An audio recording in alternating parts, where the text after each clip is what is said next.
বন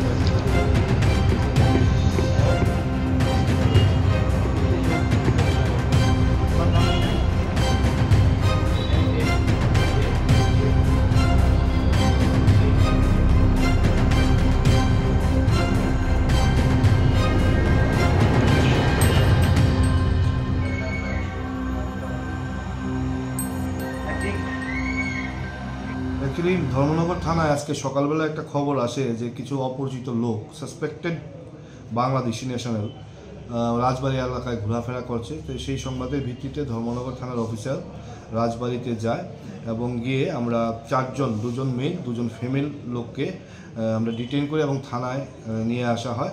তাদেরকে জিজ্ঞাসাবাদ করে জানা যায় যে তারা বাংলাদেশি এবং রোহিঙ্গা তারা মানে মায়ানমার থেকে প্রায় 7 বছর আগে বাংলাদেশে এসছে এবং বাংলাদেশ ক্যাম্পে ওরা থাকতো। তো আজকে সকালে তারা তাদের রিলেটিভ যারা হায়দ্রাবাদে থাকে ওইখানটায় যাওয়ার জন্য তারা প্ল্যান করছিল। তো যাই হোক, পুলিশ তাদেরকে ডিটেইন করেছে, তাদেরকে আমরা থানায় এনেছি এবং নির্দিষ্ট একটা ধারায় আমরা মামলা নিচ্ছি।